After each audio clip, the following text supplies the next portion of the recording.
Hello everybody and welcome to That's Football. Who is the worst run club in the Premier League? A little bit of homework for you. Get in the comments. I want to know who the worst Premier League club is and why. I'll be giving you mine in a moment. And I think it's an important thing because, look, it could easily be Everton. They've had a couple of FFP charges. They're in financial problems. They're down the bottom of the league every year.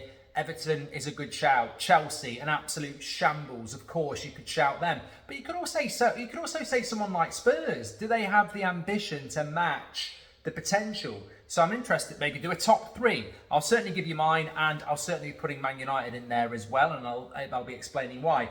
But first of all, this is That's Football, and like the Goldbridge Saves Football podcast, we're serious about our football here. So make sure you smash a like and subscribe. This is the channel and the outlet, like the podcast. Give it a listen, where everybody can get involved in what is important in football, unfiltered, without the fear of having to pay millions of pounds for access, or protecting referees or the Premier League or anything like that. There's no bias here. So at last we're going to get breaking news, some positivity around VAR, because I don't think that when VAR was introduced we were all sat there thinking, I really want VAR to tell me when somebody's pube is offside. Like, I really want to know when their toenail is offside. And yet we've been doing this for how many years? Well, finally, they're going to pay for the technology that's been out there for a while that will actually make it quicker and more accurate. No longer will they be getting their Nokia 10s out at Wembley and drawing lines and guessing. We've seen the ones that were not convinced. We've seen them. We won't be seeing them anymore. The new technology, which won't be ready for the start of the season because that'd be way too competent for the Premier League. I just hope nobody wins the league by a point or two and has a goal, and the team that doesn't win the league has a goal ruled out on the old system for offside. But the new system will be in after the autumn international breaks, and basically it's multi-camera, it's way more accurate, and it's way quicker. The question has to be, why did we bother bringing VAR in and trialling it for years in the world's best league? And I've said that for a long time, but at least it's a step forward, and we'll keep banging the drum that it's not fit for purpose. But offside, look, if we can make improvements and get there, great, but we never should have been doing this in the first place on a whim. We should have had it done, but it's a positive. Right, who is the worst club in the Premier League? Hopefully you've had a bit of a think. I'm actually going to put three contenders forward. And then I'll give you my worst, and I want you to do three as well. Why are we doing this? It's the end of the season and it's a bit of filler content. Well, yes and no. We are here to talk about football, and I think that there is an undercurrent around ownership that people probably don't realise. And as football fans, that's all I'm interested in. I'm only interested in football fans and their opinion, because you are the life of football, whatever club you support. So I think obviously Chelsea has to be a consideration, but I'm going to start off with my club, Manchester United. Are Manchester United one of the worst run clubs in football? Yes, 100%. 100%. Are we the worst? Well, let's have a look at the candidates. Manchester United, since the Glazers have taken over, have wasted, even in the last decade, well over £1 billion. Even our former CEO said he walked into Carrington after spending £1 billion over 10 years and looked at it and went, where has it been spent? We may as well have thrown it on a bonfire.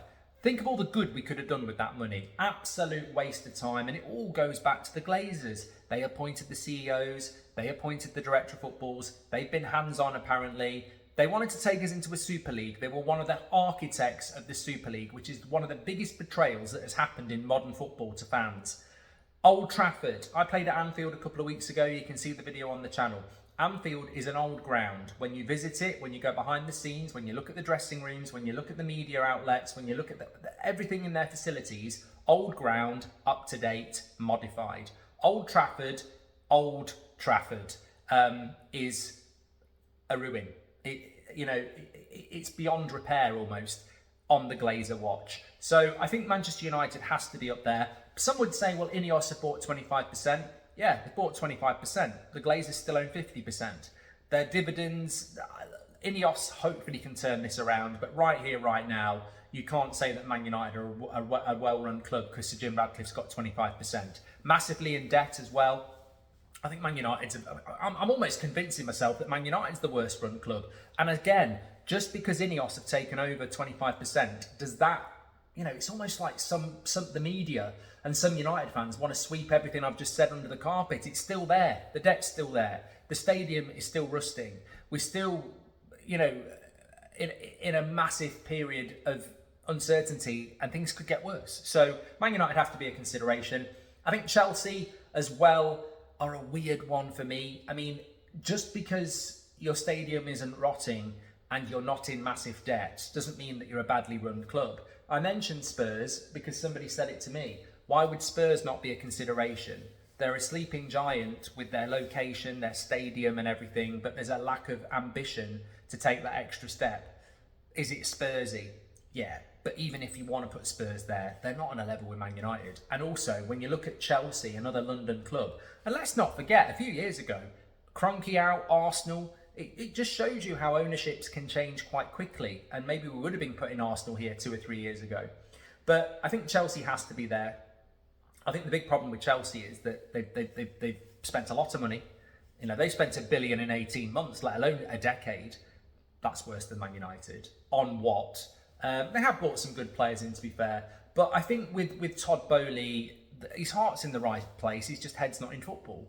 And I think the big problem that Chelsea have at the moment is, and where I'd be fearful as a football fan, Man United haven't yet done the thing that Chelsea have done. Now, if they sack Ten Hag, they've done it. When you ignore your fans and decide you know better, it is your right, but it's very dangerous. And you therefore fall into the category of the worst run club if you do it. And what Chelsea have done with Potter is they listened to the fans and they got rid of him, rightly or wrongly. And then with Pochettino, they brought the right guy in, rightly, and then they removed him of their own accord because they fell out with him. There was no consideration for what Chelsea fans wanted. And there certainly wasn't a movement from Chelsea fans to remove Pochettino. So I think Chelsea are in a very dangerous situation. I've already done the video on Maresca.